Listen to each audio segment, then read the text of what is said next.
What's up, people? Welcome back to Chris Chats Comics. My name is Chris Gonzalez, and I'm back again for another Sunday, for another episode of Single Issue Sundays. And in this week's episode, I'm going to be doing a deep dive on 6 issues today, and a couple indies, couple from DC, a couple from Image, and one from Marvel. So let's get into it now. So yeah, welcome back. So Single Issue Sundays is the video series where, again, I do pretty much a deep dive. I review, recap, and give my thoughts and opinions on some of the issues that I picked up on this past New Comic Book Day. So, and you can check out my haul video that I dropped on Wednesday. And sometimes I'll do some digital issues as well. But yeah, like I mentioned, this week I got 6 issues, physical issues that I'm going to go over. And let's go ahead and get started. And first issue I'm going to go over is the Ordained Presents The Machine, issue number 0. And this is from Bad Idea. And this is written by Robert Venditti. The artwork's done by Trevor Hairsine. Colors are done by David Barron. And the letters are done by DC Hopkins. And this is, again, spinning off from the Ordained series, again, from Robert, the same creative team. That goes over, that's about a priest who gives the last rites to this dying mob boss, and the mob boss makes a miraculous recovery. And since he, revealed a lot of stuff to the priest, he orders a hit on the priest. And with the priest has a military background. He's, essentially like kind of like a John Wick type of story. And at the end of issue 2, the priest, he went through some more of the mob boss's goons, and so the mob boss's name is Cormac Byrne, has hired another hitman, and the hitman was called The Machine. And so in this issue, we essentially go over who the Machine is. So I thought this was a pretty fun issue. Again, same arts, same creative team for the normal Ordained series. So I'm not sure why this isn't just issue 3, because I don't know. But the next issue of Ordained is the last one. So we get into a peek of this is the Machine, and he has a personality. He is kind of a sarcastic and dry humor, and he did this hit, and he's torturing this guy. And yeah, we just in the beginning sequence, we just get a little insight into his personality. Again, like I mentioned, pretty humorous guy. And yeah, so I thought the beginning scene with this guy, his name is George, and he's just telling George, like, hey, you don't have normal mayonnaise, you have Miracle Whip. And I thought it was pretty funny. And this guy's pretty brutal. He's very, very muscular. And yeah, he kills this guy. And then eventually he accepts the job. But again, loving the artwork by Trevor Hairsine. Again, very gritty. And it fits the tone for what the series is trying to go for. So loving the artwork. And yeah, just again, we don't really get into a lot of backstory on the Machine. Just again, this issue is just showcasing how brutal he is and his personality. So, but eventually, after he kills this guy, he accepts, I'm assuming, the hit for Father Roy, and then he's on his way to St. Louis. But while he's heading over there, he comes across these construction crew guys, and then he makes a detour. But yeah, he's just talking shit to these guys, and again, just showcasing that he's a little deranged. And so he stops off at this bar, and they talk about salamanders, how they're amphibians, and how they're grown as larvae, and they're grown in the ocean, and they eventually develop lungs, and they grow legs and go to land. So I thought that was pretty interesting. It just, again, gives more of a deep dive into his psyche and what he's about. And so he's just talking with this bartender, and then eventually one of the construction crew guys that he had stopped, or that he was talking to earlier, pulls up into this bar, and you find out that one of them, I guess his name is, what's his name? His name is Daryl. He is actually the Machine's next hit. And the way he kills this guy is just brutal.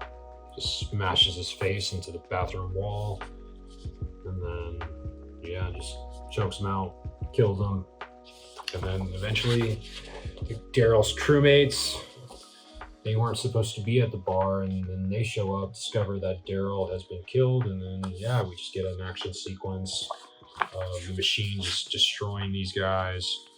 And then he was just like, hey, you guys weren't supposed to be here, but now he has to kill them for free. So again, another fun, action-packed series, and beautiful artwork.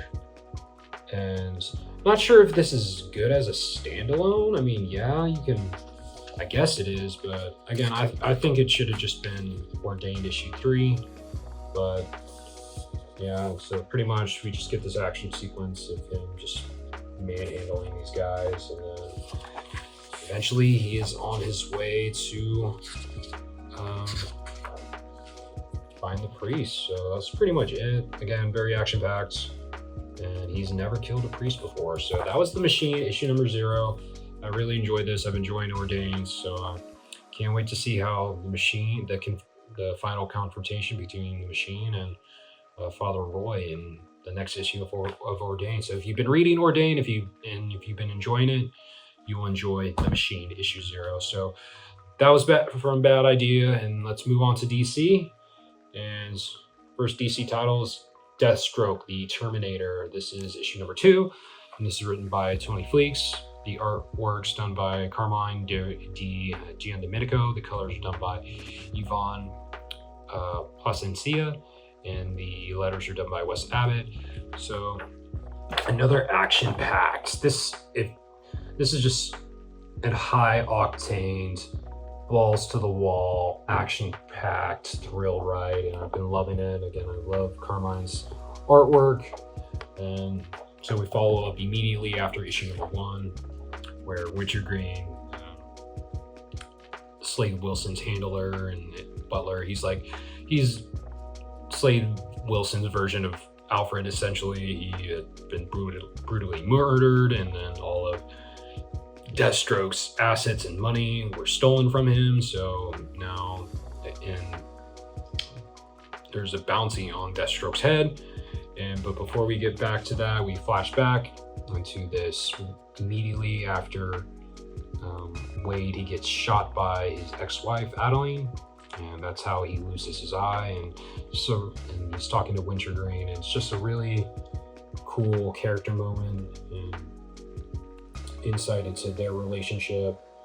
And he tells Wintergreen that Adeline shot him because of their son Grant. He was murdered, and Adeline felt responsible. And Slade tells Wintergreen, like, hey, if the roles were reversed, he would have probably killed his wife as well. So I did like that moment. And then we jump into, again, just very fast-paced. The action sequences were kinetic, they're gruesome, and yes, Blade, he's a stone-cold killer. And I really like this. So he escapes these military forces that have been tracking him down, and he has to get to a safe house, and he connects with someone that's not Wintergreen. We don't know who it is. I'm not sure who's assisting him, but he's trying to find out who who set him up. So he's, again, now he has a huge bounty on his head, and he goes to one of his safe houses to see if he has any money, but of course he doesn't. And they find him. The militia, whoever's after him, they find him at this safe house, and again try to kill him. But Slade, he is a tough bastard. But yeah, he goes into the safe. There's nothing there, and so now he needs money. So he goes on to this dark web, and he tries to get a job by performing a hit. And got another flashback of Slade with his daughter. So his daughter's going to come into play. We don't know how, but she is, foreshadowing that she will eventually. And so yeah, they get the drop on Slade once again and try to take him out.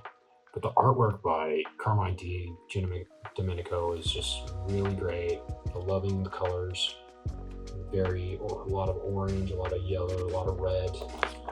It just, it's like showcasing the ferocity of his character. And again, just very, very action-packed, very kinetic pacing. And so he, lands this, not even land, he deliberately crashes his helicopter into these mercenaries and just destroys them. And since I love this panel right here, look at that. Just him in the shadow, are just the dark colors and his silhouette. I just thought that was pretty cool and badass. So it's just another action pack, and that it ends on a cliffhanger, and we get death shots and what's this guy's name? Deathblow. Now they're after Slade. So I'm not familiar with Deathblow, but Deathshot again played a lot in famous scenes on Suicide Squad. So another great issue of Deathstroke the Terminator.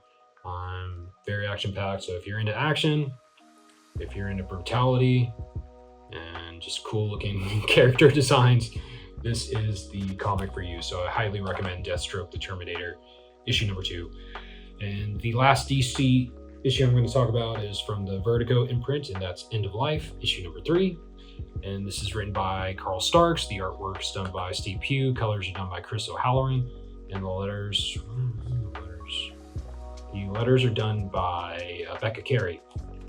And this has just been a fun ride as well. I'm really digging Kyle Stark's humor. It's been growing on me. So we begin with Richard Smiley. He's like a local drug lord in this small town that Eddie Stallion has retreated to after, being put on a hit list from his old group, the Menagerie, after, he stole from one of the mob bosses. So he's trying to hide out, but he gets involved with the local gang politics in this small town. So he has to deal with that, along with dealing with the Menagerie. And along with dealing with his dad, who he has a complicated relationship with. His dad has cancer. So yeah, it picks off again. Richard Smiley, the local drug lord, he is trying to figure out how to deal with Eddie Stallion. So they're gonna call in the Menagerie. And then we get Eddie's going back to his father's house because, he was set up by the murder brothers that tried to kill him. And, his father had an accident and he actually had to clean up after his father. So I thought this was pretty funny. And you can tell from this issue, even though they have a dysfunctional and estranged relationship, you can tell that deep down Eddie does care about his father. And I'm really digging the supporting cast, like this store clerk from the gas station Eddie always goes to. I think her name, what's her name? I think it's Leanne. I think it's Leanne. And then you got Eddie's childhood crush, I guess, or his childhood friend, Sophie. She is a hospice nurse. And Eddie goes to this gas station really early in the morning, and he finds Sophie there. And they just talk about, Eddie's feelings and his, relationship with his father and how he's dealing with his father's cancer diagnosis. And just thought that was fun. And jump back to Eddie. He's at his father's house, and then one of the citizens, and I guess she owns a bakery or some shit. I'm not. I forgot her name. I think what's her name? Emily. Her name's Emily. Oh, she owns a candle shop. She owns a candle shop, but Emily brings a pie. Excuse me. Emily brings a pie to George, and Emily reveals that there's a dude wearing a chicken head at the local diner, and it's one of the menagerie men. So Eddie was like, "Hey, I'm gonna go meet up with this guy," and then it's just get again funny banter between Eddie and some of the rest of the citizens. He just hates this guy named George who befriended. What is his name? George? No, Cooper. George is his father's name, but this guy's Cooper. Cooper befriended Eddie's father, George. So, but Eddie, he goes to this diner, and this is the guy. And this guy, he is a hitman from the menagerie. His name is Big Cock, and this whole sequence was really funny. So, Eddie essentially confronts Big Cock, and Big Cock. I'm not sure if he was there for Eddie or just passing by, but Big Cock realizes that there's a bounty on Eddie, and so they get into a fight, and that's pretty much the rest of the issue. Even though I like this issue, there's this moment between the diner owners. What are their names? Jasmine and Chloe. I guess they're a couple, and I just thought we spent a little too much time on them. Like this page, like they're just having this awkward conversation, and I just didn't think their dialogue was funny. So other than that was like my only issue. But then the rest of the issue, we just get this fight between Big Cock and Eddie, and Big Cock. That's all he says is Big Cock. So I've said cock a lot of times, but really digging the artwork again. I feel like Steve Pugh's artwork is just perfect for this tone that Kyle Starks is establishing with this book. And yeah, we get eventually we go back to the gas station. Eddie lights Big Cock on fire, but Big Cock won't go down, and Eddie leads him back into the woods. And Eddie, goes to where he shot and killed the murder brothers, and he's looking for a gun. He's about to shoot Big Cock, but eventually Big Cock succumbs to being lit on fire and dies. And Eddie's he has a zinger. He's trying to come up with the chicken zinger, so I thought that was pretty funny. And then later on, we get another assassin from the menagerie. He is tracked down to where Eddie's located, and he approaches Eddie's father's house, but Eddie's father used to be in the menagerie, so he is ready for this menagerie assassin. So it seems like we're setting up a George-focused next issue, so we'll see how he deals with this assassin. But another fun and great issue of End of Life. I've been really enjoying this series. It's just been, if you're into outlandish humor and cock jokes, this is you'll enjoy this. So I definitely will recommend End of Life issue number 3. And let's now go ahead and go on to Image, and this is Battle Beast. This is issue number 8, and this is written by Robert Kirkman, and this is again from the Invincible universe, and the artwork's done by Ryan Otley, the colors are done by Annalisa Leone, and the letters are done by Russ Wooten. And we start off with the Viltrumites. Again, we're slowly but surely hinting at a confrontation between Conquest and Battle Beast. So I forgot this guy's name, and let me know in the comments. I know he's like one of the top Viltrumites in the Empire, but he comes down to this planet to discover Conquest is just chilling, eating some type of meat, and Conquest reveals to him that he just decimated this whole planet. So foreshadowing that confrontation. Then we go back to Prince Talaka's planet, and again, the two siblings, the Juggernaut and the Colossus. Yeah, they are teaming up this time to fight Battle Beast, but look at this.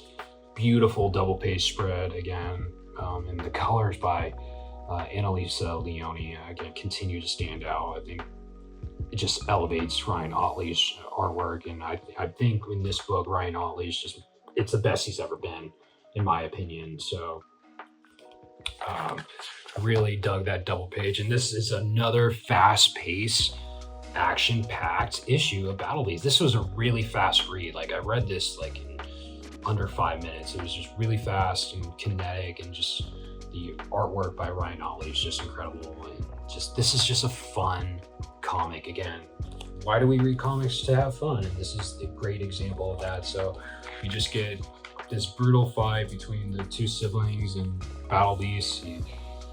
Battle Beast is just, looking for a meaningful death and taunting the two aliens, and he eventually gets the best of the Colossus. I believe that's his name. I know the Juggernaut, the sister's the Juggernaut, but meanwhile, Prince Talaka, he comes riding in and evacuates his people from the city, and Battle Beast again continues to wage war against the two beasts, or the two aliens, and eventually he gets the better of the brother, and he cuts the brother's face in half, and eventually just eats his brain mid-battle. And just look at that artwork, really gruesome, and just the colors, it's a perfect combination. And then he's just fucking up the Juggernaut, and I like how his sword will break, but with the witch's magic, it'll just grow back. So I thought that was pretty cool. So he just keeps stabbing the Juggernaut, and then another beautiful double page spread. And I just love the sword is really badass. So just a really, again, very fun. Action sequences are exceptional. The pacing is very fast, and it was just a quick read, but another fun issue of Battle Beast. And I guess we're gonna head towards the culmination of the Juggernaut and Battle Beast fight. So hopefully we'll see if it will end next issue. But definitely recommend, if you love Invincible, you'll love this. Can't recommend Battle Beast issue number 8 enough. So the next Image title, we got Lost Fantasy, and this is issue number 9, and this is written by Kurt Pyers. Kurt, let me know how to pronounce your last name. I've heard it different pronunciations, so definitely let me know if you're watching this in the comments. But this is co-written by Kurt Pyers and Franklin Jonas, and the artwork is done by Luca Casalanguida and Alex Diotto. Colors are done by Mark Dale, and the letters are done by Mike Myers. And I keep getting the video game homage covers, and this is, I believe, Final Fantasy VIII.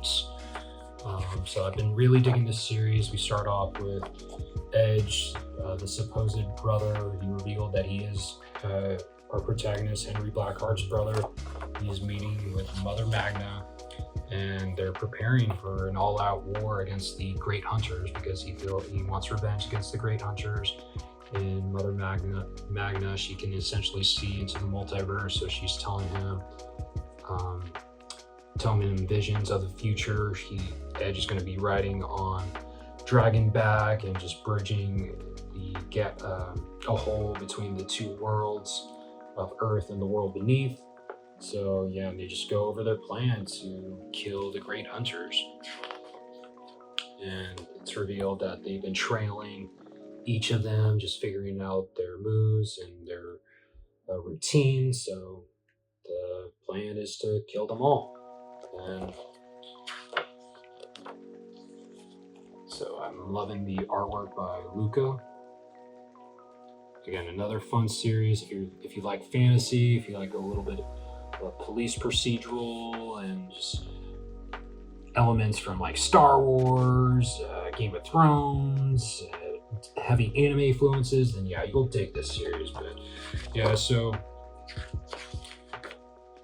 meanwhile in Tokyo, Henry and Nihilus, they are with Kitsune, and Kitsune is one of the great hunters.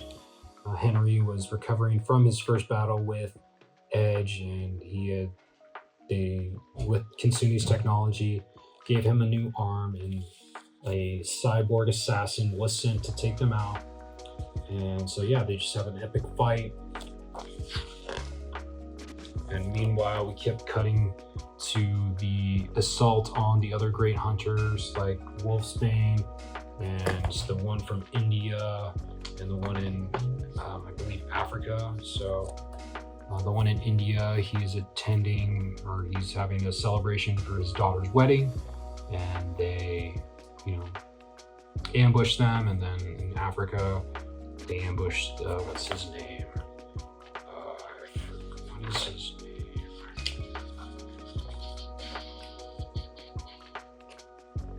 What is his name? The Great Hunter in Africa. Gootslang. Gootslang is his name. So they're all attacking them at once, and it keeps cutting back and forth, and then eventually Kitsune's son Miyamoto assists Henry and, gets the upper hand on the cyborg. And again, meanwhile, the other great hunters are escaping the assassins. And artwork's pretty dope. Really good. So most of the great hunters did escape, except for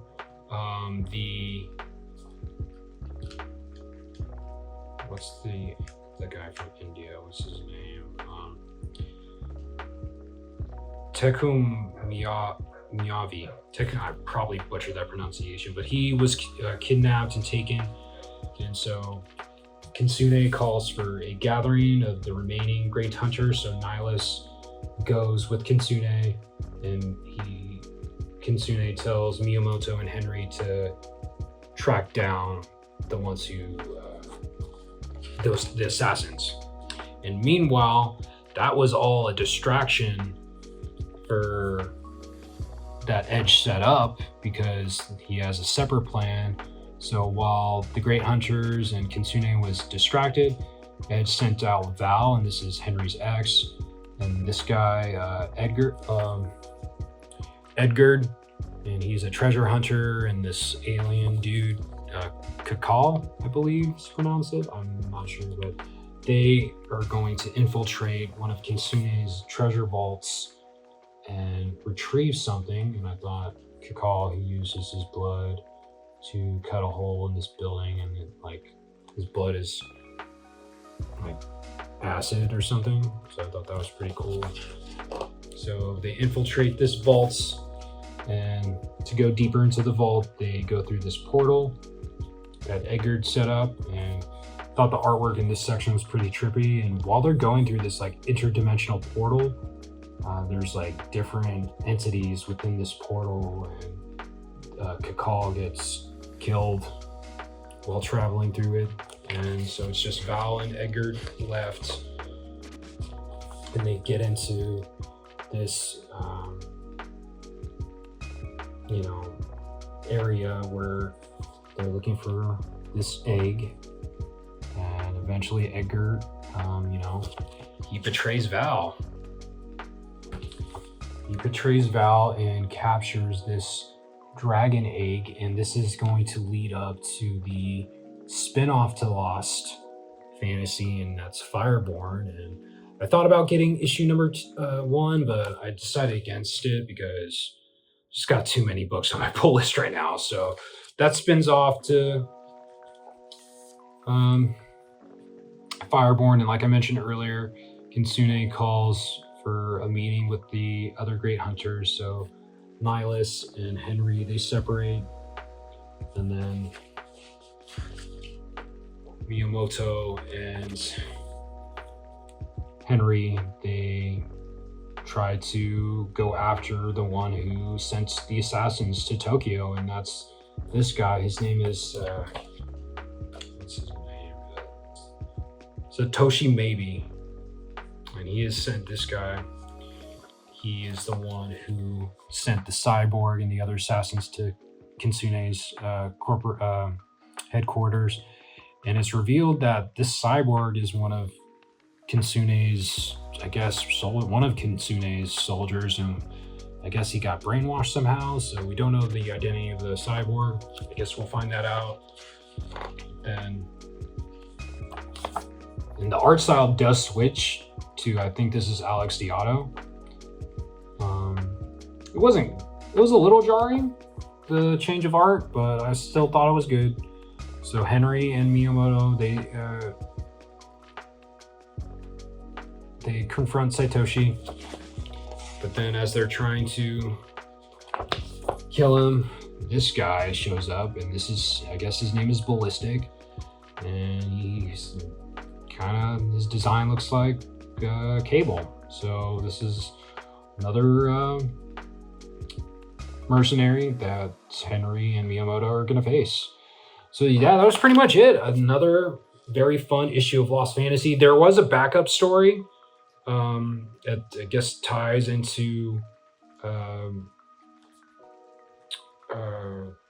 it was still within the Lost Fantasy world. It's called Bombshell. This is by Timmy Heeg.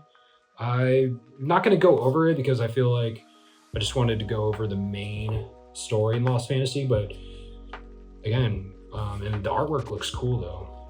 Digging the artwork. So yeah, if you definitely recommend Lost Fantasy, and then you get this extra B story with Henry and this girl.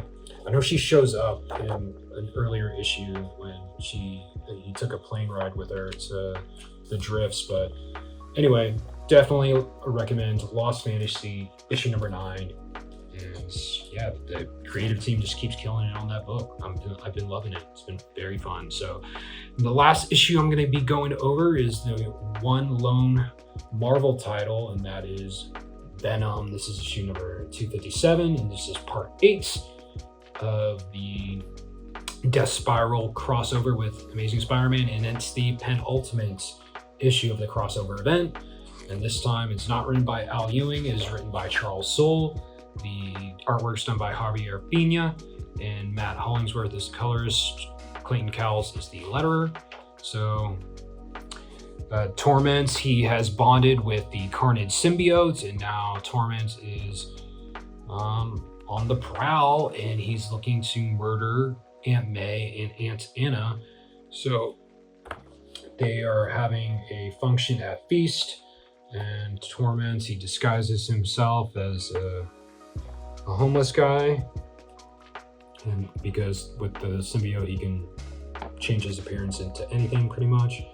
So, and then yeah, so this, I've been pretty much enjoying this crossover series. We still don't know much about Torment, but again, we're gonna get, I guess, this one shots after this event's concluded, and that'll dive deeper into, you know, his backstory and what his motivations are. So, but yeah, so, and I thought the artwork again really stood out by Javier Pina, and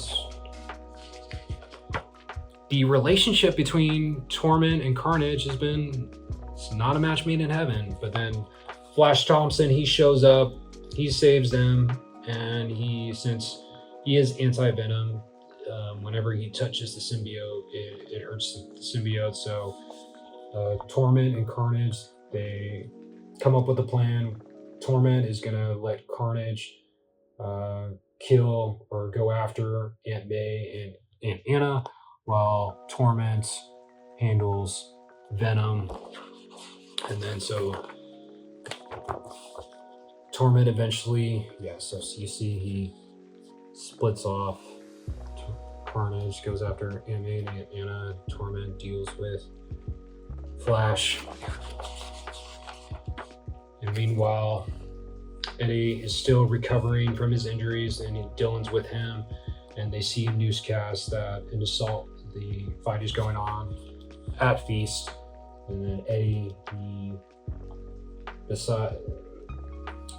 going against the doctor's wishes, he is going to do something. He takes some painkillers and he's off to feast because Eddie feels responsible for Carnage.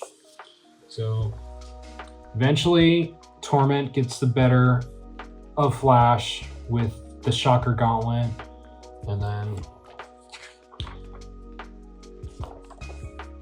Carnage, he's stalking Aunt May, and meanwhile Carnage has been killing just innocent civilians, and the more, Carnage kills the more kills that Torment does, or the more murders that he commits, he gets these spirals, and they're like these hallucinations and headaches, and he can't bear them. So Carnage, deliberately kill these innocent people, and it just hurts Torment. So Torment gets pissed, and him and Carnage pretty much break up. So Torment uses the gauntlet, or the Shocker Gauntlet, to weaken Carnage, and then eventually Spider-Man and Venom show up, and Venom takes Torment takes pretty much both of them down. And Venom, even though it's the Venom title, Venom barely shows up in this. So, but again, artwork is just really good. So MJ, she gets incapacitated, and then Torment, he beats the shit out of Spider-Man, and then Spider-Man's on the verge of death, and then Carnage, he goes to Spider-Man, and he's like, hey, we're both dying here, let's help each other out. And guess what happens? Carnage bonds with Spider-Man. So yeah, I mean, we're kind of spoiled already with the cover of Amazing Spider-Man 27, so we knew this was happening. But yeah, so we'll see how the Death Spiral crossover concludes. And they're not gonna stay bonded with each other, but yeah, we'll see what happens. And so I thought this was another fun issue. It's been, it hasn't been bad, hasn't been great, but it's been pretty entertaining. So I've been digging it as it's gone on. I've been really digging it, and we'll see how they defeat Torment. So that was Venom. That was issue number 257, and that was it for this week. So let me know if you read any of these books, what your thoughts are in the comments, and just leave a like on the video, share the video if you can, and subscribe to the channel if you can, and I would really appreciate it. And I'm trying to get 1,000 subscribers, so I would really appreciate it. So that was it. That was another episode of Single Issue Sundays, and so this has been Chris Chats Comics.